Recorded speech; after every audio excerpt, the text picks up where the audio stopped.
ரொம்பவே ஒரு சிம்பிளான இட்லி, தோசை, பூரி, சப்பாத்தி, சாதம்னு எல்லாத்துக்கும் ரொம்ப காம்பினேஷனான ஒரு சூப்பரான கிரேவி தாங்க செய்ய போகிறோம். எப்படி செய்கிறதுன்னு வீடியோக்குள்ளே போய் பார்க்கலாங்க. பீர்க்கங்காய் தாங்க நம்ம வச்சு கிரேவி செய்ய போகிறோம். இந்த மாதிரி நல்லா எலசாக இருக்கிற பீர்க்கங்காயை எடுத்துக்கோங்க. எடுத்துட்டு இந்த மேலே இருக்குல்ல இந்த நாரெல்லாம் இந்த மாதிரி சீவிக்கலாங்க. சீவிட்டு இப்போ இதை வந்து கட் பண்ணிக்கலாம்.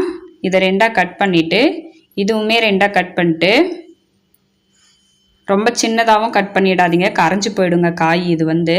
அதனால் ஓரளவுக்கு நல்லா பெரிய சைஸாகவே கட் பண்ணிக்கலாம். இந்த அளவுக்கு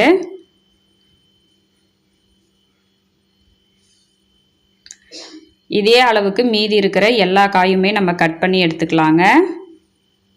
அந்த நம்ம சீவி போட்ட நாரை வச்சு நம்ம சட்னி அரைக்கலாம், துவையல் அரைக்கலாம், அதுக்குமே யூஸ் பண்ணிக்கலாங்க. இப்போ பாருங்கள் காய் கட் பண்ணி எடுத்துன்னு வந்துட்டேன். இப்போ கிரேவி செய்கிறதுக்காக ஸ்டவ் ஆன் பண்ணிட்டு கடையை சூடுபடுத்திட்டு ஒரு 4 டேபிள் ஸ்பூன் அளவுக்கு எண்ணெய் வந்து ஊற்றிக்கலாங்க. எண்ணெய் நல்லா சூடாகி வந்ததுக்கப்புறமா கடுகு சேர்த்துக்கலாம். கடுகு நல்லா பொரிஞ்சதும் சீரகம், இது கூடவே உளுத்தம்பருப்பு, கடலைப்பருப்பு இதெல்லாமே சேர்த்துக்கலாங்க. அதாவது ஒவ்வொரு டேபிள் ஸ்பூன் வந்து சேர்த்துக்கிறாங்க. சேர்த்துட்டு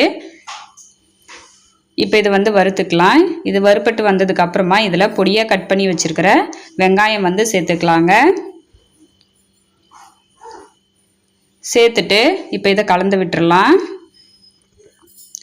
வெங்காயம் சீக்கிரம் வதங்கி வர்றதுக்காக இதில் உப்பு வந்து சேர்த்துக்கலாங்க. உப்பு சேர்த்து வதக்கும் பொழுது வெங்காயம் நல்லா சாஃப்டாக சீக்கிரமாக வதங்கி வந்துடும். இப்போ இதெல்லாம் வதங்கினதுக்கப்புறமா ஒரு டேபிள் ஸ்பூன் இஞ்சி பூண்டு பேஸ்ட் வந்து சேர்த்துக்கலாங்க. சேர்த்துட்டு இப்போது அதோட பச்சை ஸ்மெல் போகிற அளவுக்கு அதையும் வதக்கி விட்டுக்கலாம்.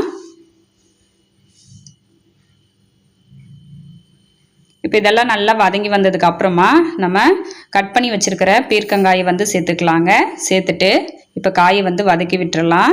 இந்த காய் வந்து பார்த்திங்கன்னா நல்லா சாஃப்டாக வதங்கி அதோட அளவில் இருந்து சுருங்கி வரணுங்க. பாருங்கள் இந்த அளவுக்கு வதங்கி வரணும்.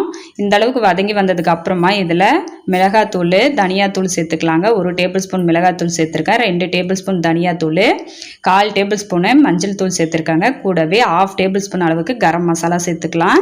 சேர்த்துட்டு இப்போ இதையும் நல்லா கலந்து விட்டுறலாங்க. இந்த மசாலாவோட பச்சை ஸ்மெல்லாம் போகணும். காயில் நல்லா வதங்கி வரணுங்க மசாலா. இப்போ பாருங்கள் எல்லாமே நல்லா வதக்கி விட்டாச்சு. இதில் காய்ச்சி ஆற வச்ச பால் இருந்தால் அதுவும் சேர்த்துக்கலாம். அப்படி பால் இல்லைன்னா நம்ம தேங்காய் துருவிட்டு அதோட பால் எடுத்து அந்த தேங்காய் பால் வந்து சேர்த்துக்கலாங்க. நான் வந்து பார்த்திங்கன்னா இன்றைக்கி தேங்காய் பால் தான் சேர்த்துருக்கேன். சேர்த்துட்டு இப்போ இது ஒரு தடவை நல்லா கலந்து விட்டுறலாம். கலந்து விட்டுட்டு இப்போ இந்த கிரேவிக்கு தேவையான அளவு உப்பு வந்து சேர்த்து கலந்து விட்டுக்கலாங்க. கொதிச்சு வருது பாருங்கள். இப்போ ஒரு தடவை கலந்து விட்டுட்டு நம்ம உப்பு சேர்த்துக்கலாம். சேர்த்துட்டு இப்போ அதையும் கலந்து விட்டதுக்கு அப்புறமா அடுப்பை வந்து மீடியம் ஃப்ளேமில் வச்சுட்டு லிட்டை வந்து க்ளோஸ் பண்ணிடலாங்க. இது மீடியம் ஃப்ளேம்லேயே ஒரு 2 நிமிஷம் அளவுக்கு கொதிச்சு வந்ததுன்னா கிரேவி வந்து நல்லா சூப்பராக ரெடி ஆகிடுச்சு பாருங்கள். எல்லாத்துக்கூடவும் வச்சு சாப்பிட்லாங்க. ரொம்ப டேஸ்ட்டாக இருக்குங்க இந்த கிரேவி. ஃபஸ்ட் டைம் நம்ம சேனலை பார்க்குறதா இருந்தால் சேனலை சப்ஸ்கிரைப் பண்ணிக்கோங்க. மறக்காமல் லைக் பண்ணிட்டு உங்கள் ஃப்ரெண்ட்ஸ் அண்ட் ஃபேமிலி மெம்பர்ஸ்க்கு ஷேர் பண்ணிக்கோங்க. மறக்காமல் கமெண்ட் பண்ணுங்கள். தேங்க்ஸ் ஃபார் வாட்சிங்.